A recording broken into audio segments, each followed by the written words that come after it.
things in perspective. An average human brain, there's some people smarter, some less smarter, but an average human brain has got 100 billion neurons. So if you look at Moore's law, and you see what I have over here, in a few years, I'm going to have more transistors over here that you've got neurons on your brain. So I don't want you to freak out, but ladies and gentlemen, we are after you. And in order to get it into perspective, if I've got a wafer, and this is the way that we're manufacturing our silicon, I've got a few hundreds of dies over here, and I don't know if the camera can catch it. Here I've got more than 200 sandy bridge dies. This is the way to manufacturing. So just to make you feel good, I've got here more transistors than you've got neurons in your brain. So I just need to make it smaller, put it in the package. Some of you might be redundant. Okay, let's move forward. 2 words about benchmarking, and then I promise I'll move only to the fun, to the user experience, to the question that I'm trying to thrill my wife. Because I tell him about 4 cores, and I tell him about cache, and I tell him about everything. And I'm so thrilled about it. 1.16 billion transistors. She asked me, okay, what does it do for me? I said, you don't understand, I've got a great cache. She liked the cache, she liked the idea. Until she found out that I write cache C-A-C-A, she lost interest. She thought it's a different cache. So I promise to dedicate the rest of the time to speak with consumer. But if I'm trying to compare, if you could go 1 point back, please. I believe this was running too fast. Can you go 1 point back, please, to the backstage? If not, I'm going to shoot you. Previews? Yes, beautiful. You've got difficulties to do it. You just need to do previews. Okay, I'll give up. What's happening is the following. If you are trying to look into it, when we look generation over generation, the new generation of sandy bridge is approximately 60%. This is the previous fold, so leave it this fold, don't breathe. It's 60% better than the previous generation. I'm 25 years in Intel. Most of the time I was doing microprocessor design. We never had such a step function between 2 generations. But normally when a consumer, when you replace a notebook, you do not replace it every year, you replace it every 3 years. And if you are trying to compare the performance of sandy bridge with 3 years old system, so that's what we see when we compare our processor to last year. You see 69% performance improvement. But if you are trying to compare it to 3 years on things like financial calculation, Excel spreadsheet, all this stuff, you'll get 800% better performance. And if you speak about slideshow, all kind of things that consumer can do in order to show each other stuff, you get 300% better performance. And it's not about the performance. It's about the responsiveness. It's about the carriage return that the experience you get immediately back. And this is totally different. And once you get into this microprocessor, once you use the sandy bridge system, guys, you're hooked. You'll never be able to go back because you'll be used to this experience. So, what I'm going to talk about is forget about the architecture, forget about the cache and the cores and the graphic and the out of order and the branch prediction and all these kind of things that the geeks like to speak about and nobody understands what they're speaking about. Let's speak about what we are doing in order to make the PC more intuitive and more fun. We need to think about the user, what they want to do, and we want to enable this experience. So let me take you, rather than foil, let me give you some demos and try to show you what we are doing. So, can I get Mark on stage? Hi, Mark. Hey, Malik. What I suggest is, why don't we start the demo? Is the demo is running, then we'll explain it, okay? Yeah, let's get this going. At the count of 3, 1, 2, 3, clear. We have it. All right, what do we have on the screen? So in the middle, what we have is our 2nd generation Intel Core-based system. This is the sandy bridge. Exactly. Okay. And to the audience right here is our last year's Clarksville-based. Last year, and this is 3 years old. Exactly. Core 2 Duo. What are we trying to do? So we're running basically a benchmark application that's rendering a 3D high-resolution image in real time. And you can see that it's basically a multi-threaded application that really saturates all the threads and So cores. we take 100% the performance of the CPU, all the threads, for those of you who are taking sandy bridge for 4 core, 2 threads per core, 8 threads. So we take small pieces of the picture and we let each thread render this picture and we can see it done. By the way, in the middle we can also see the frequency, and I'm not going to elaborate on it, but we see the turbo, the extra kick that we give the system in order to finish it faster. So you can see over here in the middle, we are very close to finishing rendering the 3D picture. The 1-year-old system is going behind it, and if you look at what we used to do 3 years ago, either you will wait very, very patiently until it's done, or you will lose the patience because the experience is very compromised. So we finished over there. You can see it's going down. We are going to green mode. The system is going to sleep. We are saving power. We're extending battery life. The other system continue to go, and if we'll have wait another 3-4 minutes, this system probably will finish as well. So this is the performance. You can see the performance of Sandy Bridge is amazing. But I said that I'm going to speak with you about how it's going to make your life nicer. How can we make fun? So can you show me something which is not benchmark, something that consumer might enjoy? Yeah, let's go ahead and pull up an application called Lightroom, and this is a sort of a prosumer image editing application. So let's start. All right. 1, 2, 3, go. Okay, first of all, if you look at the bar in the middle, you can see how fast it's done, and we took something very small in order to finish it fast. What are you doing with this application? So basically, we're processing those 12 images in the background, and it's a very complex filter that analyzes the face and helps to remove some of the blemishes and maybe the less, desirable. They are not American over here. I didn't know what the blemishes is. So actually, it's going over your face, trying to get rid of all the defects and make the picture much nicer. You can see we finished over here. This is still working to take it along to what. And the same way, and I believe many of you remember, when you take a picture and there's a red eye, you can get rid of the red eye. Yes? No? You know what I'm talking about? By the way, if you've got any problem with my accent or with my English, try to listen from right to left, the way they speak in Hebrew, it will make sense for you. So, actually what we are trying to do is take the faces and clean all the defects before we store it. I believe we can get rid also of all the wrinkles, right? Exactly. So if you think about it, it's kind of digital Botox. Instead of going to plastic surgery, you can buy a Sandy Bridge and it will do everything for you like this. Can you show us the pictures before and after? So this is the picture before, this is the picture after, and definitely this is something that we can give you at the fingerprint. You don't need to understand the performance, the architecture. You just take a picture, and before you store it, you want to remember yourself a little bit nicer than before. You can arrange all this picture and you can have it. Another thing that we thought about quite a few years ago when we came to it is what will be the usage model of people. And we predicted, by the way, we have not been geniuses, I believe we've seen the trend, that many people are going to use video. And we also knew that people are going to try to use the video and share it with friends. So let me ask you a question. How many people here in the audience, please help me, raise your hand, are doing transcoding? Raise your hand. Not too many. So let me explain what is transcoding. Transcoding is decoding and encoding. I'm sure that you now understand it. How many people are using transcoding? Raise your hand. Again, not too many. Now let me translate it simply. When I take my PC and I download the video or music to my iPhone, that's transcoding. How many people are doing it? Almost everybody. Transcoding is taking a format of a file and changing it from one format to another format.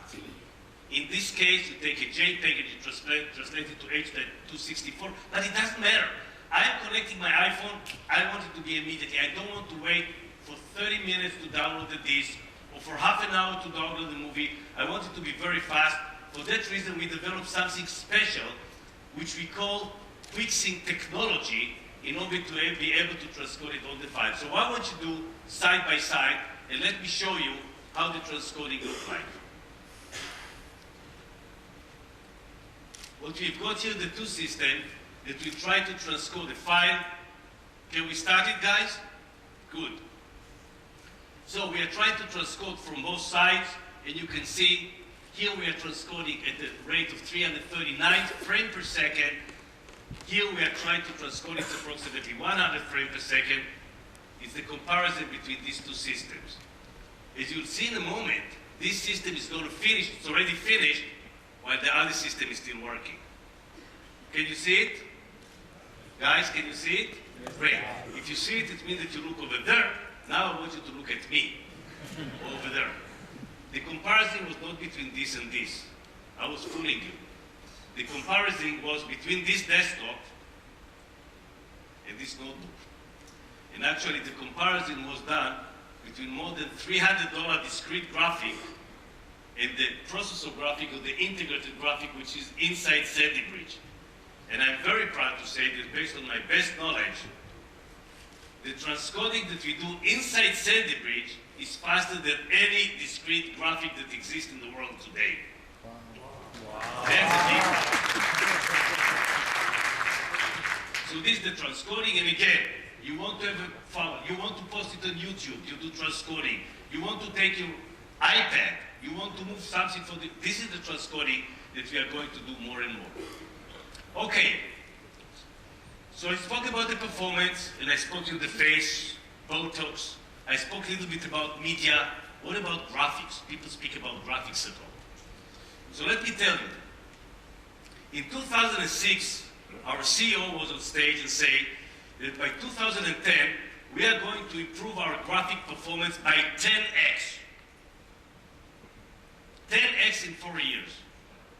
My CEO was wrong. I hope this is not broadcasted anyway, because it's kind of a limiting statement if you say it.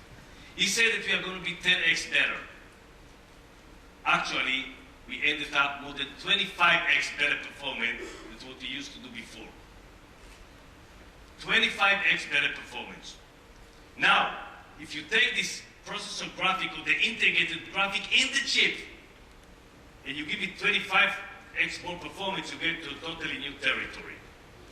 So I know I need to be brave to say it in Germany, the discrete graphic country, but the processor graphic that we have inside this chip is outperforming more than 40% of the discrete graphic in the market today. So yes, you can pay the extra money if you want discrete graphic, but in many cases, the performance that you have in this chip will outperform the discrete graphic. Now, don't misunderstand me because I've seen the wrong quotation. If you're a gamer, high-end gamer, and if you want to play high-end game, or you want to have SLI from NVIDIA that dissipate 200 watts under this, or if you have a workstation, you need a very strong graphic, definitely you do need a discrete graphic. But the majority of the people which are casual gamers, that are playing game on the internet, etc., this will be more than sufficient. Now, if you use this and not a discrete graphic, you'll get a more balanced system. First of all, you don't dissipate the power, so you can make the system thinner and more sexier. And the other thing, you consume less power, and as a result, you'll have a longer battery life. So again, very, very interesting trade-off. Now, I've seen a lot of comments and praise by our friends, and by not so much our friends, saying what we can or what we cannot do. So I would like to show you ourselves what we are doing.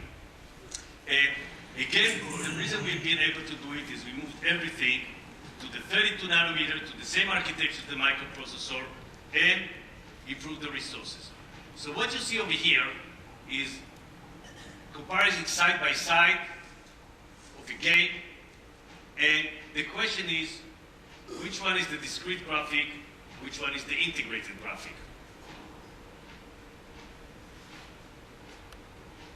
And to tell you the truth, when the team did it to me, I said, guys, you are lying. Thank you very much, but don't tell me I know how to lie by myself. It's actually the same thing that you're streaming to both sides. Because it looks almost identical, agree? Do you think it's the same thing? No. The right is faster. Thank you very much for being picked my case. The right is the integrated graphic. This is the discrete graphic. I don't believe that you can see the difference. And by the way, the reason I find out it's not the same, because this guy got a red hat, and this one have got a standard hat. This is the integrated graphic, the processor graphic. This is the discrete. But actually, I believe the point is that you'll see hardly any difference. Now, you might have higher frame per second over here. Maybe you go to 80 and here 60. But it's so high that it's much more what you need in order to get the full experience, and for that reason, you don't see a difference between one and the other. So this is just one example of comparison between the discrete and integrated on a gaming, which is one of the games, World of Warcraft, which is the game that people play most in the world today. But let me give you an example of other things. Let me show you other games that we are playing in order to do it, And if you can stream it, it will show. First of all, Need for Speed Shift 2, a game that everybody is playing. Fully playable today on the processor graphic. You can have this experience. Dark Sport, another game, fighting game, which is played, what you see over here is on our processor graphic of the CeBIT integration. FIFA 2011, another game that people use extensively. We play it on our processor graphic. And last but not least, the other game is DC Universe, again, fighting between two others. And again, don't believe what I'm saying. There's a big gaming hall over there. Go and play with the processor graphic, with CeBIT, and try to see if you'll see the difference or you'll not see the difference between all these things. You are with me? Okay, let's go to the next step. What's in common for all these movies? Try to look at this movie and tell me if you see anything in common over there. Any guess? Let me help you. All these movies are one of the two, either high-definition movie or 3D movies. The interesting thing about these movies is the following.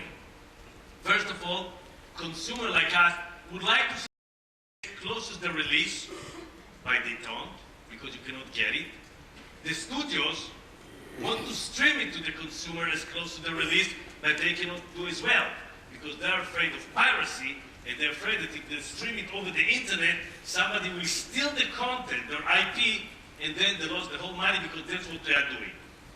In order to deal with this, we work with several studios. This is already official. Many others are in the work. I think about Warner Brothers and Fox and Hungama. Hungama is one of the biggest distributors in Hollywood. And what we did, we designed an end-to-end secure solution, all the way from the manageability and security engines inside CeBIT up to the servers of the studios, in order to be able to encrypt the content and send it from one side to the other side in such a way that it would be protected against piracy. So you can go to your PC, and if it's a PC that has got this technology which is called Internet Insider, you can see all this content, you can click on it, you'll get it, and again, forget about the architecture, forget about anything, you'll be able to see premium content very close to the release and enjoy it in your living room. Now, it was announced this week, I believe, that in Europe, Bigstone and Best Buy are the first two front stores that are going to publish it on their internet. So you just go to the internet, you try to click in movies, it will check if you've got this technology inside your box, in this microprocessor. If yes, you'll see all these titles, you'll click, and you'll be able to enjoy it very close to the release. Many other retailers are trying to do it as well. We are working with them, and I believe that in the coming year, we'll be able to do a lot of it. This is the Internet Insider, and the work that we did with the studios in order to be able to deliver to you premium content.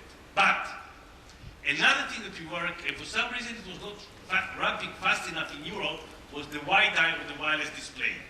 We've got so much of our content, our personal content, everything in our computer. The pictures, the movies, the video, the email. Many times you want to share it with your friends and family, and you don't want everybody to be all over your back. For that, we developed the wireless display that you can see over here. It's a technology that enables us to stream all the content that you see on the screen wirelessly over to the TV. Now, let me prove it to you that wireless, I don't have any magician, but can you put inside? Oh, we can get the fence. Yes. So no wires. Now, and the TV is just hooked up to... And the TV is just have the small adapter. Now, can you put it here at your leisure? Sure. And show us something interesting. So, like, he's playing on the PC. Whatever you see on the PC, if you see you sit in your living room, you can see the same thing on your TV wirelessly. What are you showing? So, what do you see over here? I wanted to share some pictures of my trip to Canada with my wife and I, with a friend, so it was really easy to throw up here on the screen. Is your wife? It is. She's Yes, pretty. I'm lucky. Does she know that we share a picture with all the audience? Okay, fine. So, but anything we can put on the screen, So including it's a premium content, your experience, you come, you just sit in the living room, you watch the picture, and you share it with the rest of the family.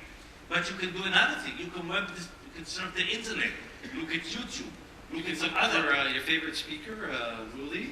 I think so. I can, By the way, this was not arranged before. You will pay for it later, okay? the viewing some pictures from, I think Muli was a rock star in his previous life. Don't see long hair there. Or if you wanted to Since then, I went to a barber and cut my hair. Yeah. This is a favorite video streaming site in Europe, Zatu, so I can stream videos here. And again, share. And when we spoke before on Intel Insider, can you show me what's the experience we are going to see if you just try to stream it over to the screen? Absolutely. And what we'll have, guys, you'll sit in the living room, you'll sign to the Intel Insider, and you'll just be able to screen it over the screen over here.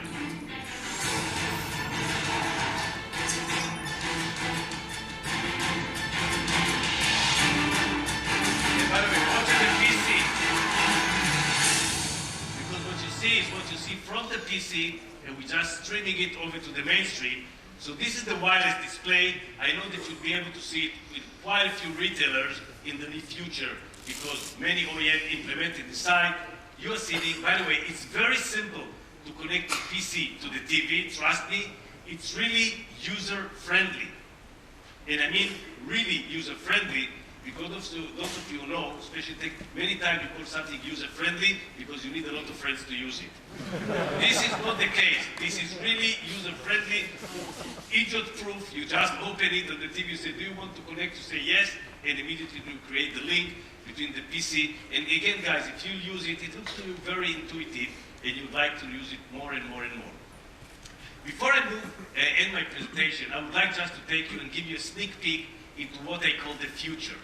And by the way, the future is not 10 years, not 5 years. It's pretty much close. I'll show you some of it we are working and definitely we do not want to share yet. But what I call human-machine-human interface. It's how people are going to interact with the machine and how the machines are going to interact with the people. Now, I had an argument before with my guy that helped me to prepare the presentation. My question to you is the following. How many of you know what's the meaning of QWERTY? Raise your hand.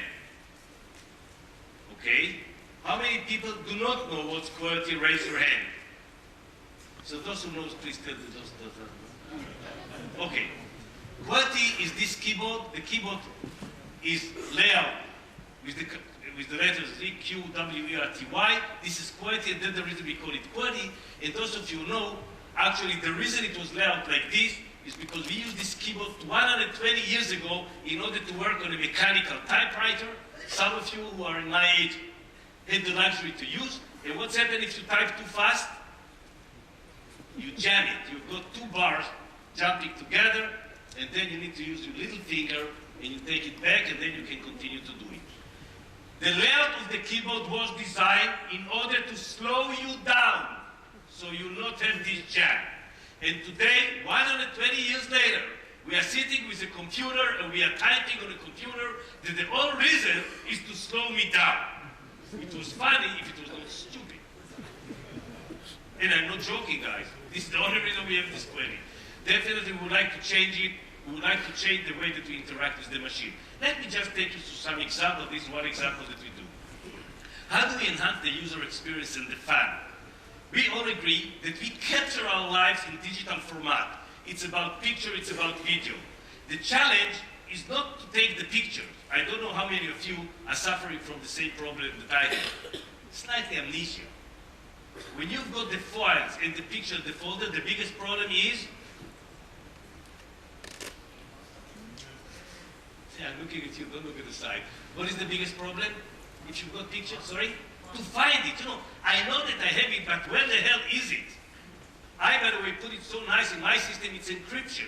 Nobody can find it, but I cannot find it either. But I know it's someplace there. And then we say, what are we going to do? And the idea was to go to anthropology to say, let's try to imitate the human brain. How do you find the picture? And there are three things that you know. You remember face. I remember that I met you sometime, and this is the face. The other one is the location. I remember that I was climbing in Peru, Machu Picchu mountain, or I was in the Amazon jungle, or I was in Vietnam. I remember location. And the third thing is calendar. I remember that in 2003, I did the introduction of Centrino in Hanover. It's faces, it's location, and it's calendar. So let's try to see how it looks like, and we developed this software in order to show you the experience.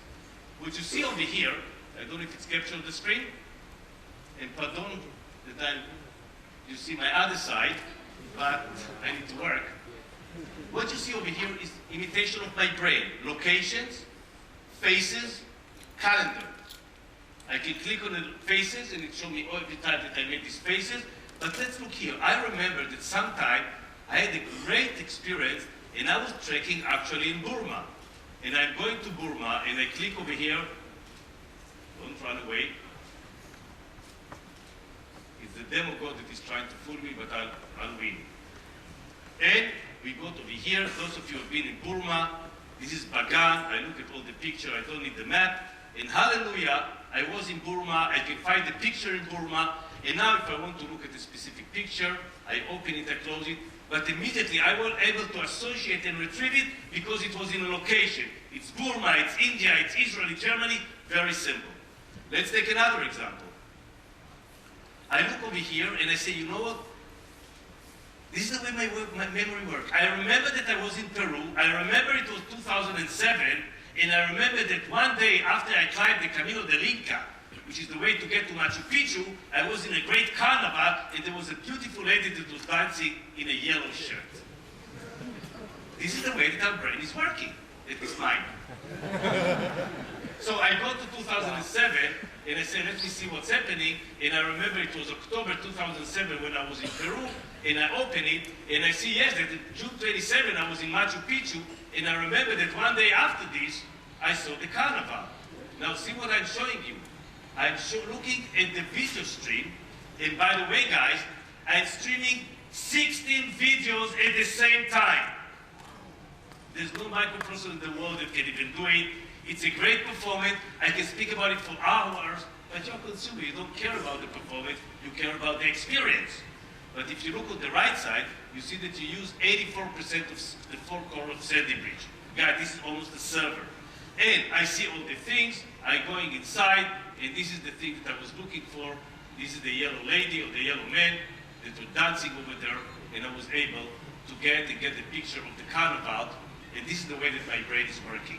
So using huge amount of performance and smartness and graphics and everything at the end of the day to deliver user experience and to be able to deliver fun, so you'll be able to find whatever you want in an intuitive way. This is the way that I would like to communicate with the machine. I would like the machine to help me. I don't want to be the one that helps the machine. But let me take you to another thing, which is interesting. And again, here I'll take it personally. If I'm not here the one with the end, I'll be offended. Let's speak about augmented reality. There's the real world and there's the virtual world. And the border between the real world and virtual world is going to be blurred pretty soon. You do not know what's real and what's virtual. So let me give you some examples of things. What do we have over here? So welcome to our play space of the future over here. So Intel worked with some universities because Sandy Bridge, or the second generation core, is very good at the image processing. Can you show me one? So we have some toys here, and I think we have like a house here, and if we place it on our surface here, the computer actually, we have a camera set up, it recognizes what it is. It recognizes it's a house and put the rest of the story inside. Sure. What do you have in your hand? And even if we have a fire engine, it recognizes what it is and puts a siren there. We have a lovely little dragon, because kids love to play with dragons. And what happens when you put this on here? It actually can breathe fire, and it caught the house on fire there. So, and again, this is kind of the immersive. This is the way that we turn computer and the real world together. The house is on fire. You put the fire engine. The computer recognizes the pattern of the fire engine and the rest of the story to do it. So these Let's take another short example. So these are examples of real objects, and supplementing that, you can actually take an object and build digital objects. So see the way it does the tracks. You'll be successful in doing it.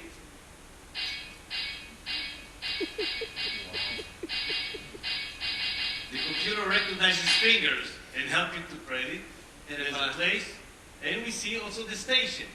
So, and we can actually move our train here, and we've got passengers that we can And again, everything is interaction between the computer, between the real world and the virtual world. By the way, can you take the dragon and put the station on the line? Yeah, it can actually interact with the digital objects as well.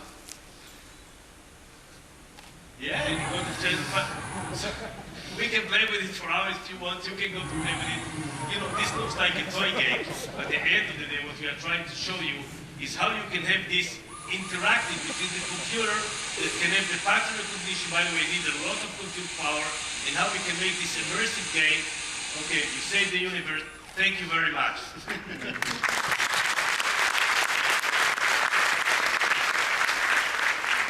Another thing I would like to show you is the gaming. The gaming in the future is going to be different. Because when you're going to play the game, you'll be so much immersed into the game that you will not know what is the computer or what is you.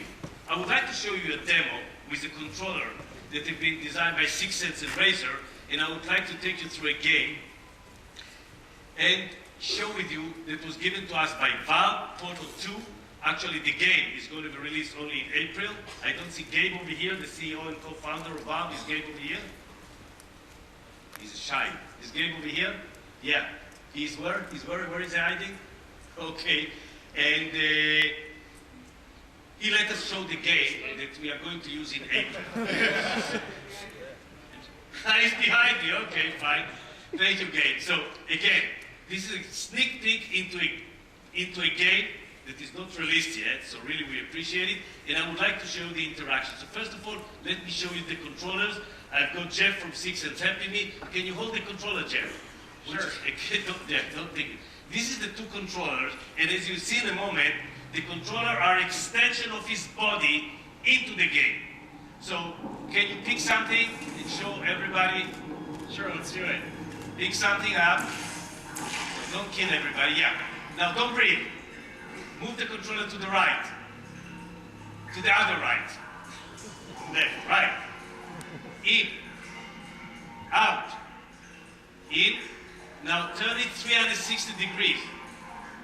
Guys, what you see is accuracy that you don't have in wheel, don't have anything. Actually, each one of the axes, X, Y, in, out, and each one of the angle, his hands is going to be 100% imitated. Now, can you drop the square? Sure. Now you drop it, you pick it up.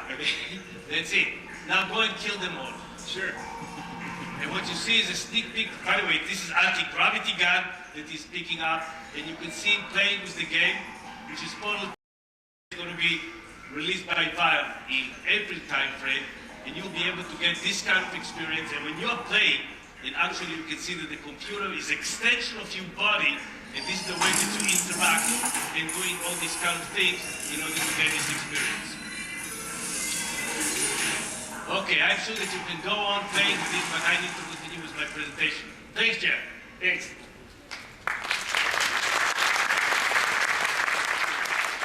Last but not least, I don't want to show you how we communicate with the computer. I would like to share with you how the computer will communicate with us. For this, I would like you to look. Mark, raise your hand. Mark, wave. Mark is going to help me. He's sitting next to a camera. This is a demo that was developed with Image Matrix. And we try to show you the avatar. It's mean how, at the real time, you can look at the man face, remember the magic words real time, and drive an avatar. Let's look at the avatar. Hi, how are you doing? Good. Really good? Really good. Please don't smile unless I tell you to smile, okay? Open your mouth. Close it. Move it to the right. Left. Can you raise your eyebrow? That's really, can you laugh? That's really amazing. But that's not the reason we developed CeBIT. With CeBIT, we got so much compute power. Rather than toys, can you show me a real avatar? Sure. Okay, that looks a little bit more serious and more fun. Can you, don't smile by the way, please. Can you blink with your eyes? Move your mouth to one side, the other side. Scare the audience. That looks right. And what you can do, you can see a real-time avatar. Let's try to stop for a second, try to understand what's happening. We are taking a video of his face, of Mark's face. Every few milliseconds, we cut the picture, we do face recognition, We see where are the 100 muscles on his face. We go to the avatar, we try to put this location of the muscles, and we are trying to move and do it real time. Guys, until Sandy Bridge, there was no way to do it. You had to do it offline on a server. This is the amount of things. Now, I don't want to scare you, but I will not be surprised if pretty soon you'll go to have a doctor appointment, and such an avatar will speak with you and ask you what's your problem and what's the time. Because we can do it, we've got the technology. I hope that when you go for examination, it will be a real doctor and not an avatar, but at least a lot of the other thing can be done with the avatar. But listen, I'm sure that the audience would like to see something which is nice and something which is a little bit more sexier, because this is really scary. Can you put something which is nicer? Oh, if you want something sexy, here we go. Okay, that's good. Fine. Hey, that was not a joke. I'll tell you when to laugh, okay? All right, can you move your head? Blink with your eyes. So what the hell are you trying to do? I'm you. You are not me? Sure, test me. What do you mean test you? Make a boo. Boo. Close your eyes. Open your eyes. Open your mouth. Shut your mouth. You are not me. I never shut my mouth. Let's go on. So what you see over here is the avatar, and again, the point I'm trying to make, it's an experience. And by the way, try to think about the possibilities. Social networking, Facebook, somebody's coming to your portal.